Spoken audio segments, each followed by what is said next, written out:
오늘의 조선일보 사설은 양대노총 회계 공개, 정부가 원칙 지키니 바로 잡히는 것입니다.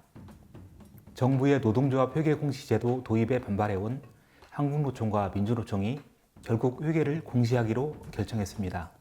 어떤 조합이 조합원에게 회비를 걷는다면 얼마를 걷어 어떻게 썼는지 알리는 것은 법을 떠나 상식입니다.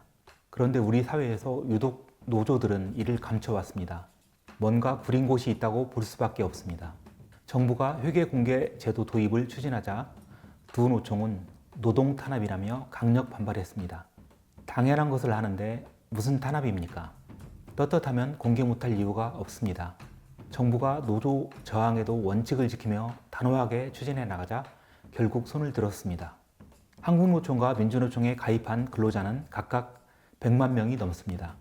매년 걷는 조합비가 각각 1,000억 원이 넘는 것으로 추정되고 일부 정부 지원금까지 받고 있습니다. 그동안 이 돈이 어디에 어떻게 쓰이는지 알 길이 없었습니다. 불법 집회 시위 자금으로 쓰이는 것은 아닌지, 일부 간부가 비리를 저지르는지 제대로 검증받은 적이 없었습니다.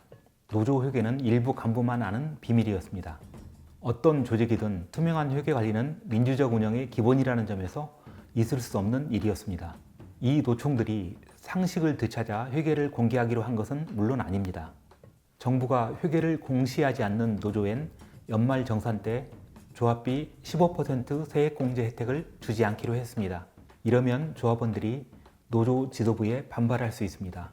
이를 우려한 양대노총이 회계 공시를 받아들이기로 한 것입니다. 노조 회계 공시는 노동개혁의 출발점이 될 수 있습니다. 우리 사회 노조 병폐는 말 그대로 산적해 있습니다. 우리나라 양대노총 산하의 거대 노조만큼 비타협적이고 전투적인 곳은 세계적으로 드뭅니다. 2012년에서 21년까지 임금 근로자 1000명당 연평균 근로손실 일수가 38.5일로 일본 후 192배에 이를 정도입니다. 영국, 미국 등 다른 주요 국가도 비교할 수 없을 만큼 높습니다. 특히 민노총은 노조 본연의 활동과는 무관한 반미, 반정부 정치 투쟁으로 사회 경제적 손실을 초래해 왔습니다.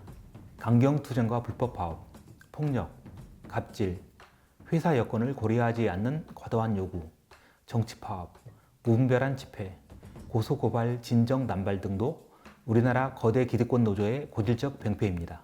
노조 병폐를 바로 고치기는 힘들 것입니다. 정부가 이번처럼 원칙을 지키며 흔들림 없이 잘못된 관행에 제동을 걸고 불법 행위에 대해선 신속하고 엄정하게 법을 집행해 나가야 합니다. 오늘의 조선일보 사설이었습니다.